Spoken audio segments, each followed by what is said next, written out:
Buenos días a todos. ¿Estáis listos? Pues allá vamos.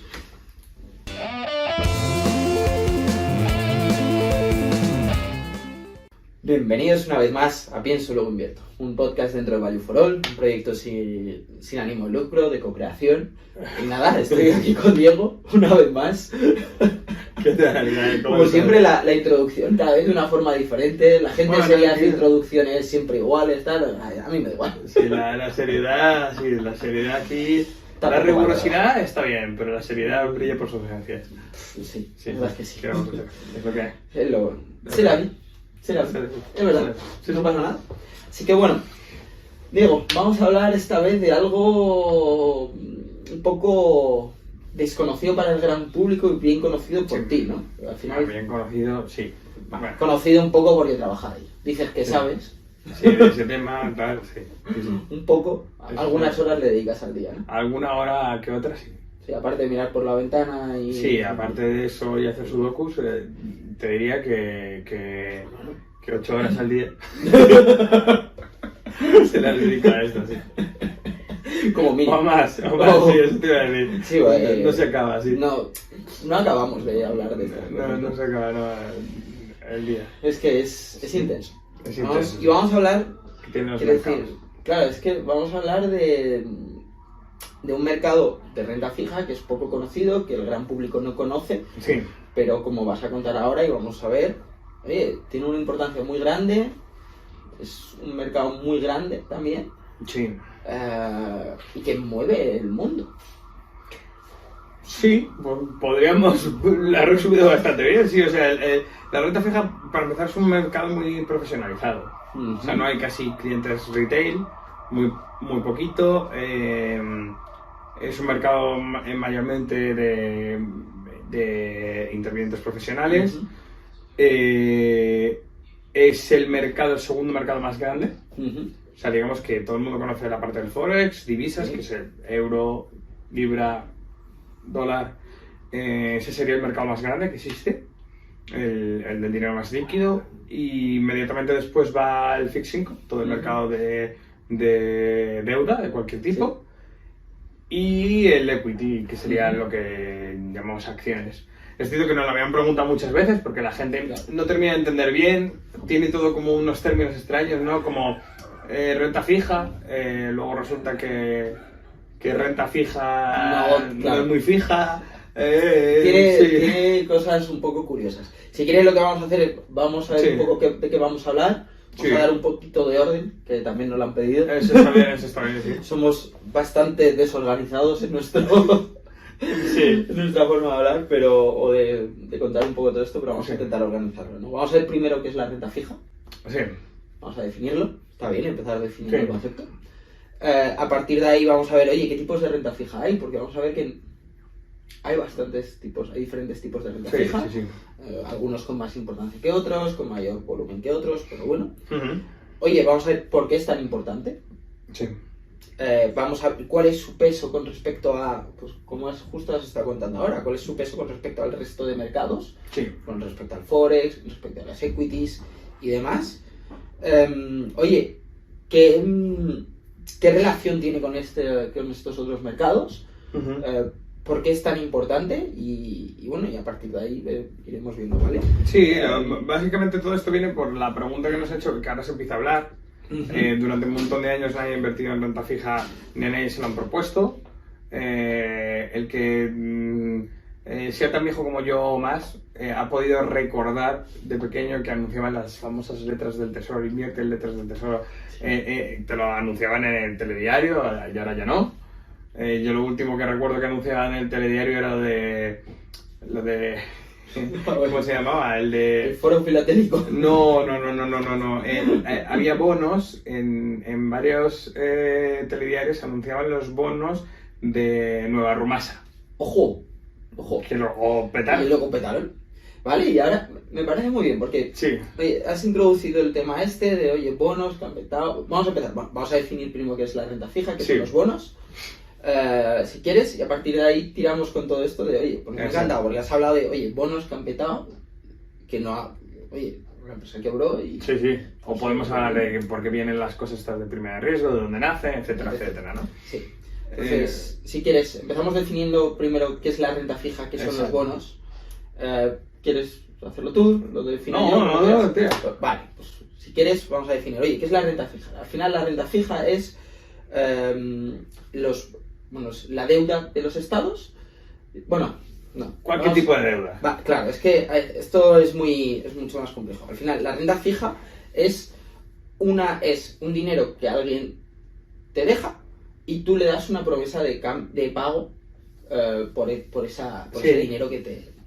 Es un instrumento financiero. Es un instrumento financiero que se usa para, lo que dices tú, una prenda, un intercambio de una promesa de un pago futuro. Aquí yo creo que lo más interesante de esto es que es una promesa. Tú no eres propietario de nada, a ti te prometen que te van a devolver algo. Exacto. Y aquí si quieres, partimos algo que yo creo un libro que hemos leído los dos, de Francisco García Paramés, que habla justo de la diferencia entre renta fija, renta variable y demás. Sí. Y una de las cosas que dice, el problema de la renta fija es que al ser una promesa de pago, quien no te quiera pagar, no te paga y ya está. Sí. Y sobre todo tienes un problema, es que por lo general estas promesas de pago, en la mayor parte o una parte de los bonos van a deudas de estados, y por lo general los que tienen el monopolio de la fuerza son los estados. Entonces, si no te quieren pagar, no te pagan. Sí. Que luego puede desembocar en otros problemas y demás. Que eso sí, por supuesto. Como se vio en 2012 en Europa, ¿no? Pero sí, básicamente esa es la gran clave, es que es una promesa. Y en cambio cuando tú tienes una acción, en el fondo tú eres propietario de... A lo mejor propietario de algo que es una mierda. pero propietario. Al fin y al cabo. Sí. También es cierto que obviamente hay que entender que también es importante, y por eso se considera un mercado más seguro y un mercado más, digamos, más tranquilo, aunque cualquiera que haya navegado el último año lo ha sufrido muchísimo. Cuando una empresa se entra en suspensión de pagos y en Estados Unidos lo llaman Chapter 11, ya no tiene dinero para pagar. Claro, cuando ya está en bancarrota, digamos que con lo que queda en la empresa se empieza a pagar primero porque digamos que en los bonos de cada empresa, en la deuda de cada empresa, hay distintos rangos. Eso es. Entonces, en el rango senior, que sería como el mejor rango, empezarían pagando ahí, luego irían pagando poco a poco los siguientes estadios de deuda, luego irían a las preferentes, que fueron muy famosas, que digamos que las preferentes ya lo veremos más adelante, pero es un híbrido. Y luego ya lo último iría a lo que fuese a los propietarios, al equity. Eso es. A los accionistas. Entonces, eso sucede que normalmente te da una seguridad mayor, porque si tú tienes una empresa, supongamos que tiene camiones, y la empresa entra en bancarrota, pues cuando vendan los camiones, pues algo de dinero te da y en principio tú recibirás un precio de tu dinero, claro, y luego ya pues en función, claro, ahí el punto es que en función del tipo de bono que tengas, si es más senior o menos senior, vas a tener más probabilidad de que te repaguen esa deuda que tiene, pero también vas a tener mayor o menor interés. Claro, si tú tienes un bono más senior, que tienes más probabilidad de que te repaguen, que está más arriba en la escala, vas a recibir menos intereses. Por lo general, si tienes un bono menos senior, vas a recibir más intereses. Claro. Y por lo general, los que supuestamente deberían recibir más porcentaje de rentabilidad, en el fondo debería ser por esa, digamos que por esa dificultad o por esa mayor dificultad de recolectar el dinero, se debería ser la equity, en el fondo. Supuestamente. Exacto, sí, claro, ¿vale? Es lo que tiene más riesgo. Pero bueno, como nos estamos adelantando, vamos a ver lo más sencillo, que es un bono. Eso es.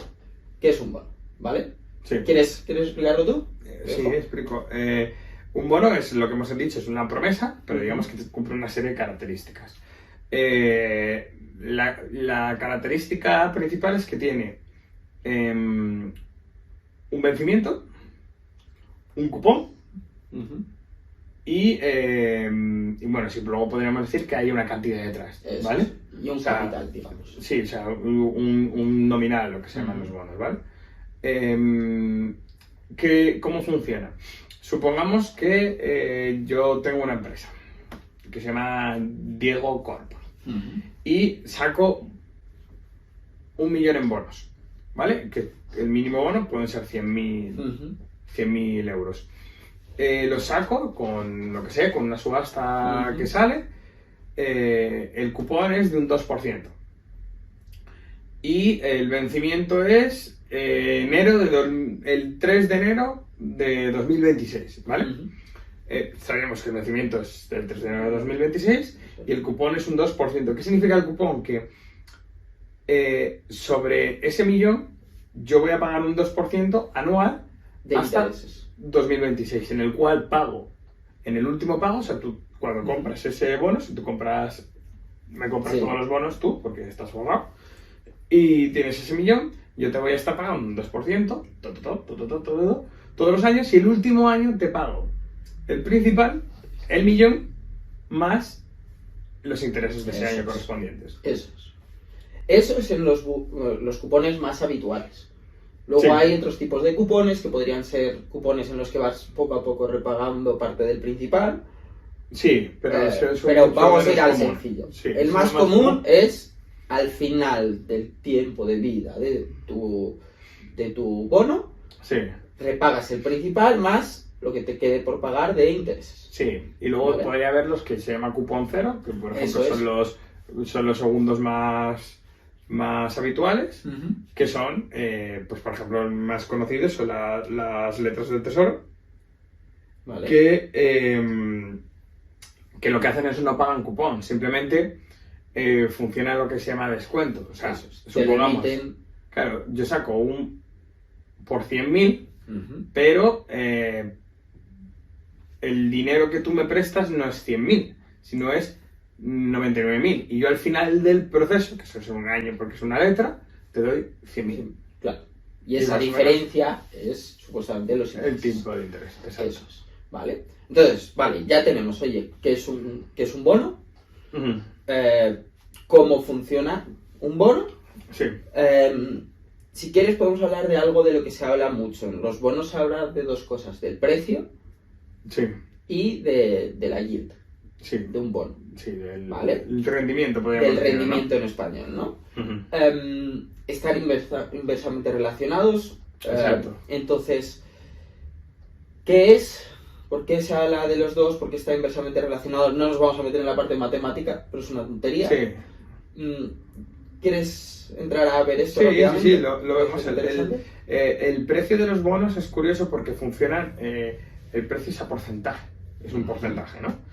Entonces, digamos que tú lo que estás haciendo es un porcentaje sobre el inicial, ¿vale? Obviamente, por eso decimos que la renta fija no está fija, por así decirlo, porque fluctúa, hay un mercado de renta fija. Y hemos visto que, bueno, no lo hemos dicho, pero sabemos que es 3 veces más grande que el mercado de acciones. O sea, es una auténtica salvajada, o sea, hay una relación muy, muy grande. Dentro de lo que sucede con el precio es que, digamos que una vez que has emitido un bono, volvemos al mismo caso, lo sacas normalmente a 100%, o sea, lo que le llaman la par.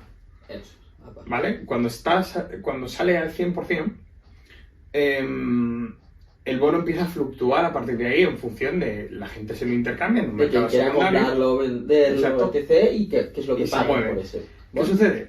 Que si mañana ese bono que hemos sacado al 2% y que tiene un cupón del 2%,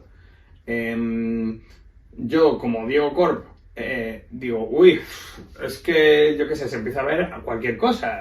Diego ha salido, yo qué sé, quemando. Lleva 7 noches seguidas de fiesta. Seguramente está bastante mal. La gente se fía menos. Y entonces, ¿qué haces tú cuando quieres vender ese bono? Alguien te dice, sí, guapito. Pero ya no te voy a pagar 100. Ahora te voy a pagar 99. Y entonces, ¿qué sucede? Que como te paga menos, el rendimiento que tú vas a recibir claro. es mayor, porque claro, ya no estás pagando 100.000 para que tenga un 2%, estás pagando 99.000 Claro. y te siguen dando un cupón del 2%. Eso. Por lo tanto, en realidad, pues claro, hay una fluctuación. Entonces tiene esa diferencia. Si el precio del cupón va subiendo, el rendimiento, digamos, de la rentabilidad que te daría ese cupón, o sea, que te daría ese bono, va disminuyendo, pero al tío que lo tiene comprado a un determinado rendimiento y eso se mantiene. Eso. A menos que se suspenda la compañía de pagos, si tú lo compras al 2%, te sientas ahí y te va a pagar un 2%, Todos te va a los años, rendir un claro. 2%, vas a tener una rentabilidad del 2%. Pero si lo quieres vender el día de mañana, pues claro, a lo mejor recibes mucho dinero. Claro. Entonces, ¿cuál es la parte fija de la renta fija? Esa, que si tú... Es que al final te repagan el principal. Y que te van a rendir. Y que una vez que tú lo porcentaje. compras, siempre te va a rendir ese porcentaje hasta vencimiento. Claro. Ahora bien, Lo que no es si fijo, lo compras y lo vendes, ahí te cambia. ahí puedes hacer que pierdas dinero, obviamente. O ganes dinero, claro. Exacto. Pues ahí está el juego de lo que sea, de lo que hace un trader. Exacto, sí. Eso es Intentar jugar con sí, eso. o Vale. un gestor, o sí, claro. ¿Vale? Entonces, ya tenemos una pequeña idea de qué es un bono, de qué son, cómo funciona un bono, Sí. con el principal, etc. Hemos visto, oye, qué es un precio en un bono, este lado importante. Creo que podemos entrar, si quieres, un poco en la importancia que tienen los bonos en el mercado global. Sí. Y nos meteremos en cosas más técnicas un poco más adelante, ¿vale? Vale. Entonces, el mercado de bonos. Hemos dicho, sí, los bonos son deuda, pero son deuda de muchas cosas y hay muchos tipos de bonos diferentes. No solo hay bonos de países, España saca sus bonos, pero hay bonos de empresas, hay muchos tipos de bonos. ¿Quieres que hagamos un pequeño repaso rápidamente? Sí. Diríamos que tenemos dos partes importantes, uno es deuda pública y otro es deuda corporativa. Deuda pública es de países o estados supranacionales. Sí. Por ejemplo, la Unión Europea es un estado es un organismo supranacional que emite bonos actualmente. Y luego estaría la deuda corporativa. Dentro de ambos, digamos que la deuda pública tendrías las letras del Tesoro, que son, digamos, a muy corto plazo, menor de un año. A partir de ahí pasarían a ser bonos del Estado, dependiendo del país.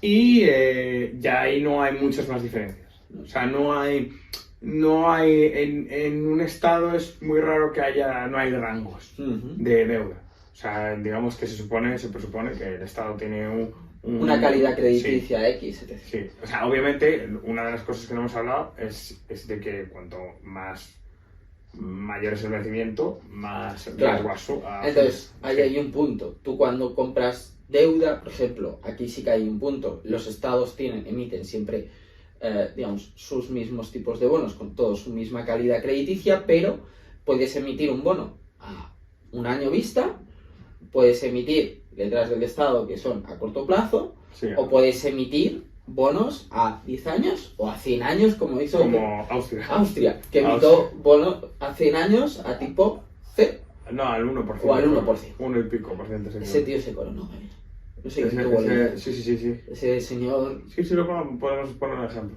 Le han puesto ahí un palacete. Sí. Y... sí, no, Austria seguro. Para ponerle un piso. Ya ves. Madre mía. Y bueno, luego la deuda corporativa sí que tendríamos pagarés, que los pagarés sería el equivalente a las letras de los países, que es a corto plazo, menor de un año. Y luego ya pasaríamos a deuda corporativa normal, con lo que hemos dicho, que tienen unos distintos rangos. Y luego podríamos hablar de que existen los híbridos, que los híbridos serían pues los famosos bonos convertibles, que es que tienen un parte de cupón, pero una vez que llega un vencimiento puedes transformarlo en acciones, o que eso a la gente le puede sonar de los llamados cocos, o por ejemplo hay otros tipos de bonos que como las preferentes, que en realidad no son bono, pero forma parte del equity, o sea, pero no nos vamos a liar mucho con todo eso porque es un mercado bastante complicado. Claro, es más complejo. Pero básicamente sería eso. Claro. Entonces, ya hemos visto los diferentes tipos de bonos que tenemos, los que más peso tienen o que más volumen tienen en el fondo, por lo general son los bonos de los estados. Sí. Bueno, hay una parte muy importante de deuda privada también. Sí. Luego hay otro punto que yo creo que aquí podemos entrar es, oye, hemos hablado cómo funciona un bono, qué es el precio de un bono, qué tipos de bonos hay. Oye, hay bonos de entidades públicas, hay bonos de entidades privadas, y cada uno al final, oye, quiero decir, cada uno te va a pagar unos intereses o cada uno va a tener un precio diferente. Sí.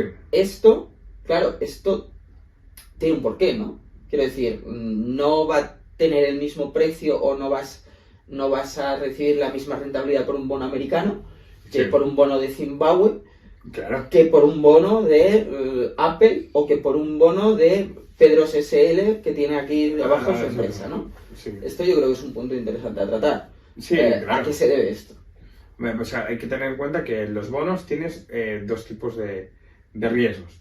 Uno es el riesgo del tiempo, que es el del vencimiento. Se presupone que cuanto mayor es el vencimiento y la duración del bono, más rentabilidad te deberían pagar, por una cuestión de riesgo y de value time of money, o sea, del propio valor que tiene el tiempo.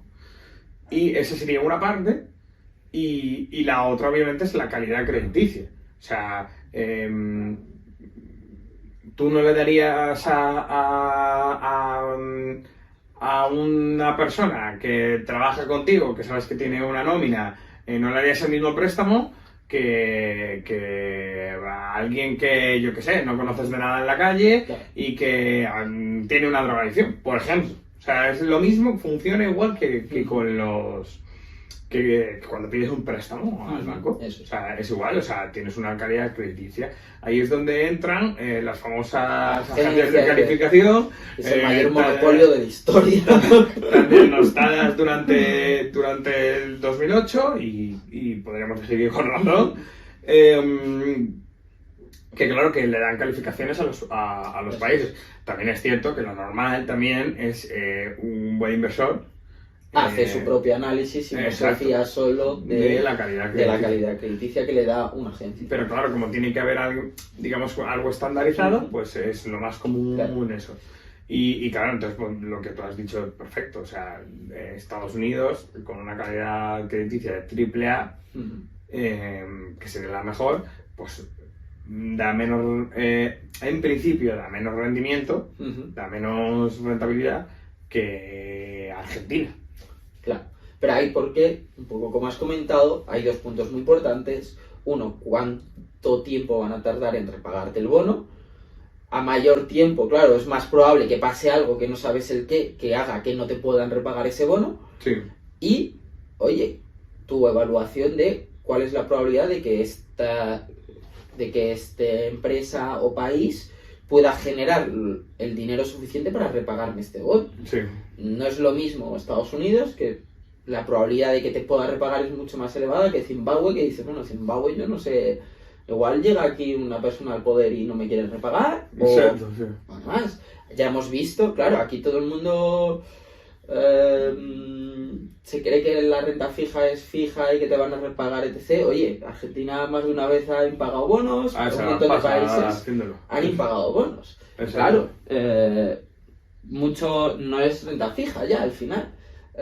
Es, bueno, te han dicho, no quiero que me repaguen, bueno, pues no te repago. ¿Y qué puedes hacer? Pues lo puedes exigir, pero de ahí a que te quieran... Sí, es cierto que al final funciona como toda la vida, o sea, el caso de Argentina ha sido conocido, digamos, porque lo han hecho varias veces, tienen que acudir al FMI, el FMI les presta dinero, entonces impagan el dinero, porque el mayor problema que tienen, la diferencia es que cuando tú tienes la deuda en tu propia moneda, cuando tienes la deuda lo que puedes hacer es emitir más moneda y pagas, pero cuando la tienes emitida en otra moneda, en otra divisa, que normalmente es normal, porque los inversores van a estar mucho más tranquilos en un dólar que no en el peso argentino, ¿no? Es cierto que cuando ha habido veces que han entrado en impagos, el famoso caso del gestor del hedge fund de bonos. Este caso es magnífico. Sí, barco. Lo que hizo era tenedor de un montón de bonos de un montón de países, y al final pues tenía la deuda y al final les estaba exigiendo. Argentina estaba diciendo que no pagaba, y él, como se llevaba muy bien con uno de los gobiernos de un país africano, no recuerdo cuál, entonces no voy a nombrar, según pasaba la fragata, el buque fragata más importante de la Armada de Argentina, lo decomisaron ahí. Y lo dejaron ahí paradito y le dijeron, paga. Entonces llegaron a un acuerdo. Entonces te das cuenta del poder que en el fondo tiene la deuda. Pero que es normal, porque volvemos a ver siempre, porque siempre se dice, no, es que claro, los países... Hay que pensar que el tío del hedge fund ese lo que tiene es un montón de gente detrás que le invierte dinero, un montón de gente que pueden ser millonarios o no millonarios. O pueden ser tú y yo. Tú y yo. Que desde luego no somos millonarios, que tienes tu dinero ahí y estás buscando una rentabilidad, y cuando tú inviertes porque en el fondo cuando tú compras la promesa estás invirtiendo. Estás invirtiendo y estás diciendo, oye, ¿qué rentabilidad le voy a sacar a esto? Y tú te haces unos cálculos y inviertes en ese instrumento financiero con la idea de obtener una rentabilidad. Si no, harías otra cosa con el dinero. No, y de hecho, uno de los mayores problemas que luego termina pasando es que si tú impagas, nadie te vuelve a prestar dinero en tu vida. Y entonces se genera los problemas de, pues, por ejemplo, el caso de Argentina. Sí. Que no han conseguido levantar cabeza cada vez más en el pozo. O sea, es cierto que hay muchos más problemas detrás de llegando, pero uno de los principales problemas es que la poca credibilidad que tienes en los mercados financieros. Eso es muy importante. Yo creo que es un punto muy interesante, la importancia de la credibilidad en los mercados financieros, de oye, yo voy a pedirte dinero y te aseguro, y como siempre he cumplido, pues te lo devolveré. Claro, y eso es un punto importante, ¿no? Sí. Vale, una vez que hemos visto esto, ahora, ¿cuál es la relación que tienen todos este instrumento financiero, que son los bonos, con el resto de instrumentos financieros? Vamos a ver primero, oye, ¿cuál es el peso con respecto a otros instrumentos financieros? Con respecto al Forex, con respecto a las equities, con estos tres instrumentos, y oye, ¿qué relación tiene? Porque tiene una relación, y ahora si quieres lo vemos, ¿no? Hemos ya hablado de que en las empresas puedes ser propietario de bonos, que sería de la deuda de la empresa, o puedes ser propietario de una acción de la empresa, que es propiedad eres propietario de la empresa. Sí. ¿Qué relación? Claro, ahí ya estoy explicando un poco la relación que hay, pero si quieres, vamos a ir un poco más en detalle. Pues digamos, para empezar, vamos a ver un poco la cantidad, o sea, lo que hemos dicho antes, la relación es 1-3 más o menos. O sea, el mercado de fixed income en el mundo son como, dependiendo, no se puede saber exacto, pero hablan como en 2019, el dato que vimos anteriormente, eran como 260 billones europeos, o sea, trillón en el sistema anglosajón, y digamos que el mercado del equity pues es partido 3, o sea, no tiene mucho más. ¿Qué sucede con eso? Digamos que además en los últimos años eso se ha potenciado más, porque hay que entender que hay una cosa curiosa que la gente no termina de entender, es que el dinero no existe. O sea, ¿qué quieres decir con esto? Tú, si mañana eres una constructora y quieres construir un edificio, digamos que tú le vendes a la gente, te pones a venderle los pisos, haces un edificio y vendes esos pisos, ¿no? Entonces, cuando tú vendes esos pisos, tú tienes que empezar a construir ya, en algún momento. Y tú lo que no haces es que le pides a todo el mundo el dinero y luego te pones a ver, porque no existiría ese dinero, porque ese dinero normalmente son hipotecas que la gente pide y tal. Entonces, lo que hace normalmente la constructora es pedir una línea de crédito. Eso es. Cuando pide la línea de crédito, con ese dinero a crédito es con lo que se pone a construir. O sea, comprar los materiales, que también van a crédito, que normalmente van a y pagas a 90 días. Todo al final es crédito. Porque si no, el mundo, sin la deuda, no camina, no podría, o sea, no... Podría, pero todo muchísimo más lento y ni eso. Habría cosas que serían Sí, muy yo creo que es muy, muy complicado. O sea, y se ven los países que, como Argentina y eso, terminan sucediendo esos procesos. Obviamente, como su capacidad de endeudamiento es mucho menor, su capacidad digamos, de apalancamiento, que es lo que se llama, que es de poder generar proyectos con la misma cantidad de dinero, es muchísimo menor. Claro. Entonces, pues, todo lo que viene detrás. O es menor o a mucho mayor precio, lo cual te dificulta mucho más y tienes... Bueno, claro, te complica todo. Entonces todo se complica. ¿Qué quiere decir eso? Que claro, que en realidad todas las empresas en general, sean más grandes o más pequeñas, siempre suelen tener un porcentaje de deuda, dependiendo también del momento, con los tipos de interés, etcétera, etcétera. ¿Qué sucede? Que como también sabemos, la relación es muy directa en muchos sentidos, porque supongamos que mañana, como está pasando ahora, suben los tipos, ¿vale? ¿Qué significa que suban los tipos? Para que nos entendamos, cuando suben los tipos, y nos hablan de los tipos, el Euribor, digamos que hay una base, que es la que imponen los bancos centrales, que es el tipo de interés al que el Banco Central, presta el dinero, o la Reserva Federal, presta el dinero. O sea, como, digamos, esta es mi base, señores. Eso es. O sea, si tú quieres que yo, como Banco Central, te preste el dinero o te lo remunere, o sea, digamos, yo te lo puedo remunerar, es un 1%. 1,5% ahora, pues 3%, 4%, lo que sea. Entonces, ¿qué sucede? Que cuando tú lo tienes teniendo en cuenta eso, el Euribor simplemente es el tipo de interés al que se prestan los bancos entre ellos. Eso es. Y eso es, digamos, es justo el siguiente escalón. Sí. Después de que te lo haya dejado el Banco Central Europeo, es entre tú y yo a qué precio nos lo estamos prestando de medio. Sí. ¿Qué pasa? Que ahí ya le estás metiendo un pequeño spread. Sí, claro. Porque ahí ya tienes un pequeño riesgo de, oye, exacto, ¿y si este no me lo devuelve? Claro. Si esta promesa de pago no nos devuelve. Claro. Entonces, hay que pensar que eso es lo que se llamaría el mercado interbancario. Eso ¿vale? es. Que es el más líquido. Si luego pasamos ya a la renta fija, digamos que como tú fijas los tipos de interés a un determinado tipo de interés, dices, señores, lo mínimo que te va a pagar por tener el dinero líquido en el banco, en la Reserva Federal, si tú terminas el día en un banco con 1.000 euros, pues el Banco Central te va a depositar un 1 y pico %, o sea, anualizado, ¿no? Claro.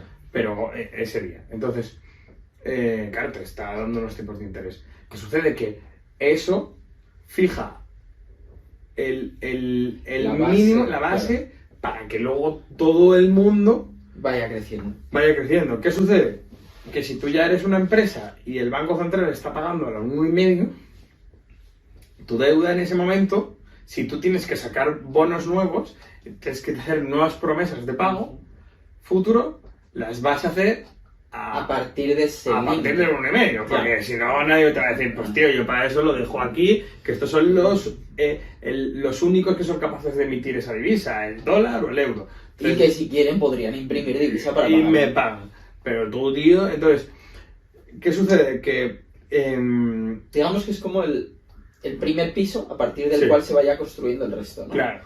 Entonces, si el tipo de interés al que se pueden endeudar las empresas aumenta, obviamente se resiente el equity de su empresa. O sea, las acciones se van a resentir porque dicen, espérate, es que parte del dinero que me debería llegar a mí ahora se va a ir en pagar deudas. Entonces, esa relación siempre va a existir. Y digamos que al final la parte del equity siempre va a ser la última parte. Entonces digamos que va a ser la parte que más sufre. Por eso hemos visto que cuando suben los tipos de interés, las acciones bajan. Eso. Sobre todo no todas las acciones bajan, ¿no? Hay que ir, pero en un entorno como el actual en el que estamos absolutamente sobreendeudados, porque hemos dicho que la deuda es buena, pero es como todo. Hasta cierto punto. Entonces, el café es bueno, pero si tomas una tonelada de café, te mueres. Pues con la deuda te pasa lo mismo. Entonces, pues digamos así, o sea, el paracetamol, cojonudo. Pero tómate 1 kilo de paracetamol y ya verás lo que te pasa. Entonces, como todo en su justa medida. Y esa sería un poco la relación. Vale. Entonces, claro, oye, nosotros a partir de el coste de financiar de los bancos, digamos, construimos el resto. ¿Qué pasa? Que luego hay otro punto, es, oye, con lo que está pasando últimamente, nos dicen, bueno, no se ven los tipos de interés, los países les va a costar más financiarse, ¿cómo les va a costar más financiarse, digamos, que ya toda la renta fija, digamos, va a tener que pedir, o bueno, va a tener que financiar a mayores tipos de interés, cada país se va a tener que financiar a mayores tipos de interés, las inversiones que hace la gente en equities van a pedirles mayor, quiero decir, tú le vas a exigir a tu inversión misma, por ejemplo, yo invierto en Apple. Si antes, como la renta fija me daba 0, para invertir en Apple, igual con que me diese un 10% anualizado una acción de Apple me valía. Pero ahora, si mi renta fija americana me da un 5%, es que yo igual le tengo que exigir un 15% a mi inversión en Apple. Exacto, sí. Entonces, claro, eso es todo lo que está. Eso es lo que está pasando, claro. Y ahora, claro, estamos viendo un movimiento de que gran parte de la gente que antes no estaba invirtiendo en renta fija porque no te daba, digamos, que te costaba mucho más que te diese un rendimiento deseado, por ejemplo un 3, un 4, que hay muchos inversores que a lo mejor con un 3 o un 4 anualizado les vale. Ahora con esta subida de tipos de interés, lo que hace es que toda esa gente que a lo mejor estaba en equities porque sí que encontraban ese 3 o 4% en Coca-Cola o demás, que con dividendos te valía para tener ese interés. Ahora lo que está haciendo es, oye, se están yendo de nuevo a equity, a bonos de ciertos países o de ciertas empresas. Claro. Es que hay que entender... buscando menos riesgo, supuestamente. Sí, claro. O sea, hay que pensar que, por ejemplo, ¿por qué el mercado de renta fija de la deuda también es muy importante? En el fondo hay una parte muy importante que en España no se entiende como tal porque nos han dicho que va a haber pensiones y nos lo creemos y que las va a proveer el Estado y punto. Y entonces esto aquí, pues por la gracia de Dios, va a haber pensiones.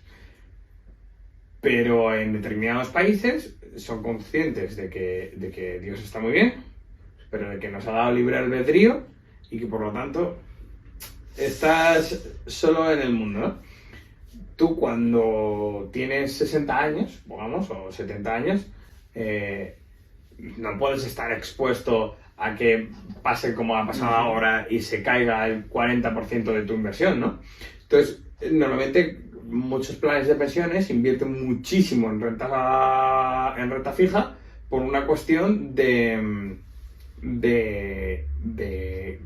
que fluctúa. O sea, si yo compro un bono y aunque caiga mucho el precio de ese bono, como me va a seguir dando un 3%, pues bueno, yo me lo dejo a vencimiento y si yo por lo menos sé que algo de cash entra. Eso. Si alguien me hace un retiro muy grande, pero normalmente los planes de pensiones, lo que normalmente suelen dar, digamos, en los países en series, eso es lo que te van dando es una cantidad mensual, ¿no? O sea, te van soltando, o puede ser que tú que necesitas 1.000 euros al mes, vale, ¿y cuánto tienes? Pues 1 millón, más o menos esto te está rindiendo, se puede hacer. Eso es. Y puedes sacar, claro. Entonces, claro, es muy interesante. Luego, pasa, por ejemplo, en los bancos, los balances de los bancos, o sea, cuando tú compras, todo el mundo mete depósitos en los bancos, ¿no? O sea, tú metes dinero en un banco. Cuando tú metes dinero en el banco tiene que hacer algo con ese dinero, porque si no, pues vaya mierda de negocio. O sea, se sienta ahí, tal, y para eso pues te lo quedas en tu casa y ya está. De la almohada, del colchón. Claro. ¿Qué hacen los bancos? Hacen cosas con ese dinero, pero no pueden coger todo ese dinero y dedicarlo a hipotecas, porque si se producen un crash inmobiliario, pues de repente todo el negocio del banco se va a la mierda. Y eso es lo que hicieron las cajas, recordamos, niños, que las cajas eran públicas. Gestionadas por políticos. Gestionadas por políticos. Que es lo que quebró en España en 2008. Que la gente creo que no se acuerda. No quebraron los bancos. Los bancos no quebraron. Los bancos rescataron las cajas. En muchos de los casos sí. O sea, con parte del dinero del Estado, pero se tuvieron que comer mierdas que ahora siguen pagando. Obviamente no gratis, no les ha salido gratis porque tuvieron que hacer rescates, tuvieron que hacer limpiezas, pero digamos que sí, que eso es lo más importante. Entonces, parte tiene que ir a deudas, diversificado, que no pase nada, con muy poco riesgo, para que, bueno, pues sea... Pues, para que, riesgo muy controlado. Claro, o para que tengan fluctuaciones pequeñas, para que si mañana viene un montón de gente a pedir su dinero, tú puedas ser capaz de vender esos bonos sin que haya mucha diferencia y puedas darle a la gente el dinero, lo puedas sacar del cajero o pagar las facturas y tal. Entonces, al final, por eso también lo que sucede es que, como hemos visto, la mayoría son inversores profesionales de planes de pensiones y los balances de los bancos, que son los otros que tienen más renta fija, ¿no? Entonces, al final, por eso es lo que está muy profesionalizado. Eso es. Vale, yo creo que vamos a hacer una cosa. Vamos a hablar de una prima que conocemos muy bien en España, nuestra querida prima de riesgo. Y luego hacemos un pequeño recapitulativo de lo que hemos visto hasta ahora. Si te parece bien. La prima de riesgo, mi querida prima de riesgo. Esta señora de la que hablamos mucho en 2012. Sí, se va a empezar a hablar en algún momento. No sabemos cuándo, pero 2024, 2023. Ojalá no hablemos de ella, pero sí. Tú apuestas a que vamos a hablar. Yo creo que vamos a hablar de ella. Lo que sucede es que por primera vez Alemania está igual de jodida que el resto. Y aquí creo que podemos incluir no tanto, pero... un punto interesante que hemos hablado antes de, oye, es que no es lo mismo, por ejemplo, la deuda de Estados Unidos que la deuda de Zimbabue. Hay deudas referentes en el mundo, o bonos referentes en el mundo, y a partir de aquí, si quieres, podemos hablar de la prima de riesgo y de todo lo que conlleva, ¿no? ¿Quieres explicarlo? Sí, prima de riesgo es muy tonto. Es la diferencia entre las rentabilidades que da un bono y otro. Eso. Ya está. O sea, dos empresas. Muy fácil. Gael, que es una empresa líder en su sector, que tiene a los trabajadores con una especie de mercado, ¿vale? Gael Corporation. Diego, que se dedica a hacer metaversos. Vamos, que quema dinero. Claro. Entonces, obviamente la gente va a decir, Diego bueno, pues le prestamos a él a un 6 y a él a un 2. Pues digamos que la diferencia esa, que se hablaría en puntos básicos, no se habla en porcentajes, se habla en, pues para que nos entendamos en puntos básicos sería, a mí me prestan 600 puntos básicos y a él a 200 puntos básicos. Pues la diferencia entre los dos, que sería de 400, serían puntos básicos, sería la prima de riesgo. Claro. Lo que comentabas tú, las referentes. La referente a nivel mundial hasta ahora, y sigue siéndolo, la americana, a 10 años, el bono a 10 años americano, y en Europa ha sido, y veremos hasta cuándo, debería ser la alemana. La alemana. Bueno, hasta ahí llegan los polacos. Yo creo que van a ser polacos. Antes se saldrán de a ver, si no hay hiperinflación en Alemania ya sabemos lo que pasa, pero... No, a ver, a ver, Holanda también tiene, o sea, Netherlands y Países Bajos tienen una deuda muy potente, pero sí, básicamente son, de hecho a veces Netherlands ha llegado a estar en algún momento con prima negativa, que se llama, que es que se financia más barato que Alemania. Que Alemania, exactamente. Pero sí, esa es la mayor diferencia. O sea, eso es una cuestión de si le prestarías más a tu cuñado, por muy pesado que sea, o al junkie de la esquina. Eso es. En este caso somos nosotros. Los yonkis. Los países del sur somos los yonkis de la duda, sí. Somos los yonkis del sur. Entonces, claro, cuando la gente escucha así, la prima de riesgo, tal, no sé qué, disparada, lo que quiere decir es que los mercados financieros, la gente de todo este planeta que se dedica a invertir, asumen que tenemos mucha mayor probabilidad de impago que otros países de la eurozona. Si no se dispara la prima de riesgo, igual es que la que está disparada también es la alemana. Bueno, lo que está disparado es el bono alemán. Sí. Eso igual sería problemático también. Sí, claro. Claro. Pero nuestra prima de riesgo con respecto a Estados Unidos, por ejemplo, sí. el bono americano estaría disparada. Y lo que hay que entender es, oye, cuando vemos que esto está disparado, no es que los mercados sean malos y se quieren meter con nosotros, no, es que ellos hacen su trabajo, analizan y deciden a cuánto quieren pagar la deuda. Están jugando no solo su dinero, su trabajo. Su trabajo y el dinero de mucha gente, oye, y el ahorros de mucha gente. Exacto. Y a lo mejor de dinero de países o de...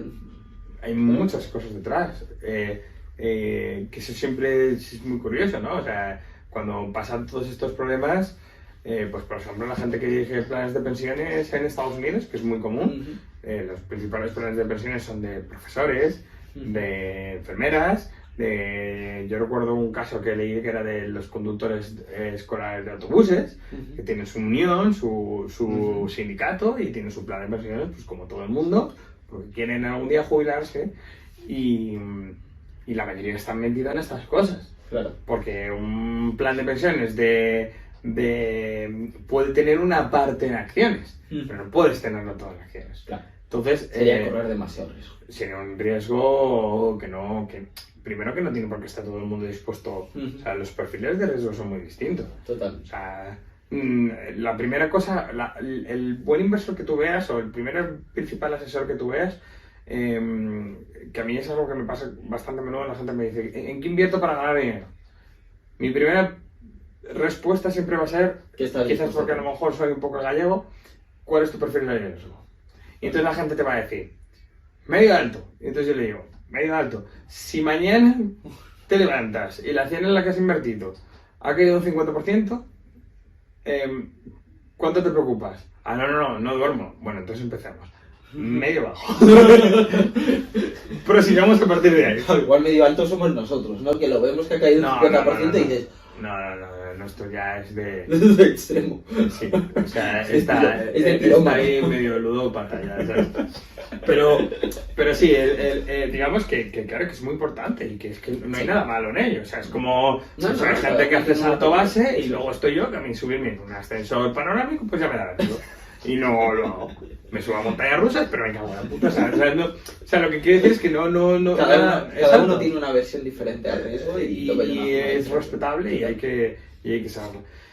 Entonces, eso. ¿Quieres que hagamos ya una conclusión?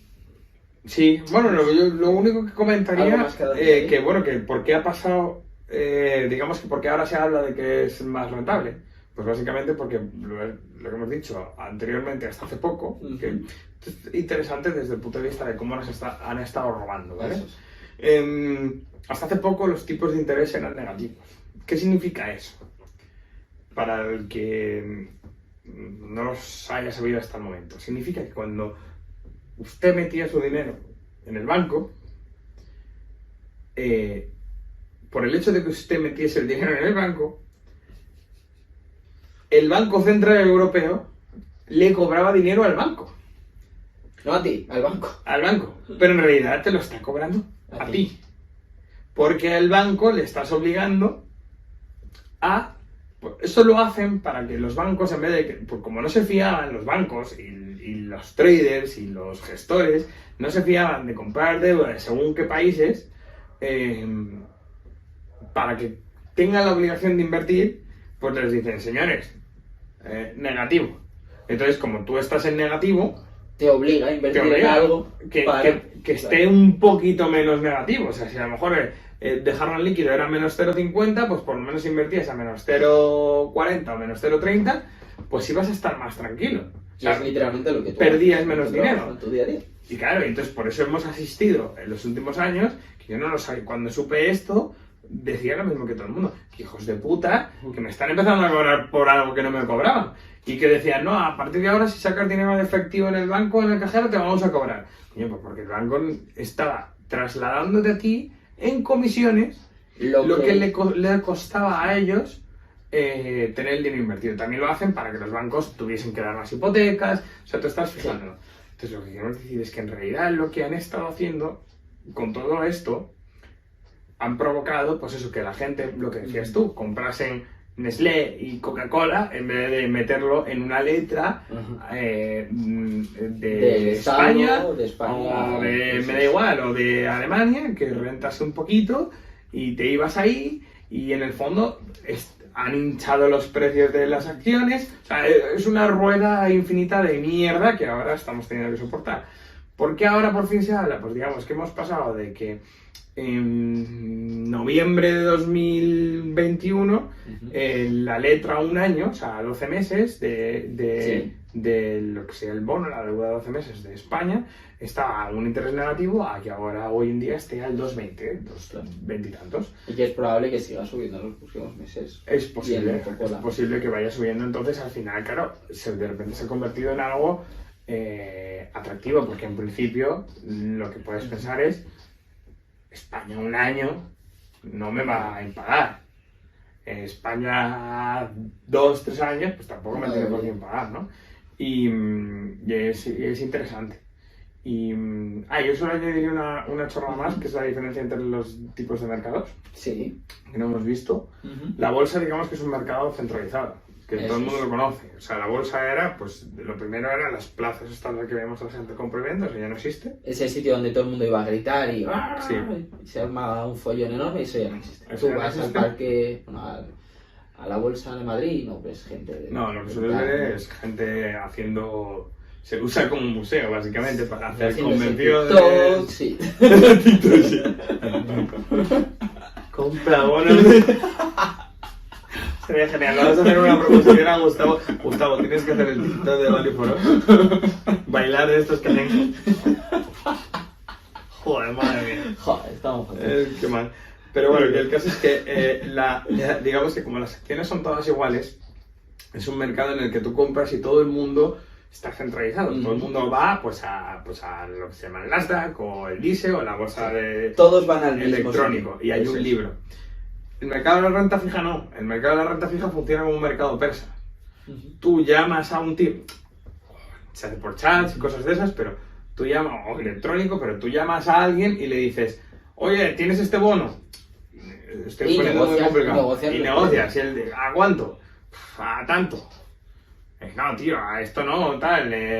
Yo lo quiero tal. Y entonces es como un mercado persa. Entonces, en el fondo, que es mucho más complicado, mucho más, claro, y más cada uno compra a un precio diferente de una forma mucho más... Oye, no...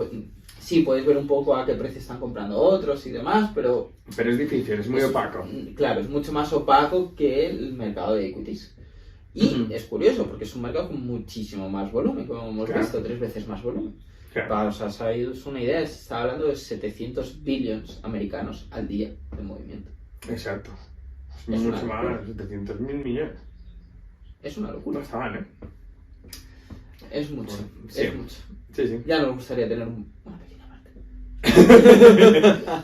Una pequeña parte. A mí con una pequeña parte. Una pequeña parte, ya está, no sé qué, ahí tú moviendo. Pipí, ya está, ¿no? Pipa arriba, pipa abajo. Y ya está. Bueno, si quieres hacemos un pequeño resumen, ¿te parece bien? Vale, pues... Venga, entonces, adelante que todo... ¿qué hemos visto? Oye, ¿qué es un bono? Como a modo de resumen, un bono es una promesa de pago emitido por un país o por cualquier entidad que te va a pagar en principio unos intereses y al final del tiempo de vida de ese bono, el principal, te repagan el principal. ¿Vale? Cada entidad emite sus tipos de, sus bonos.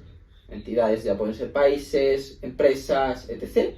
Cada una con características diferentes, tiempos de vida diferentes, el tipo de interés o el cupón que te pagan es diferente en función de, oye, pues su calidad crediticia y el tiempo de duración Exacto. de este, ¿no?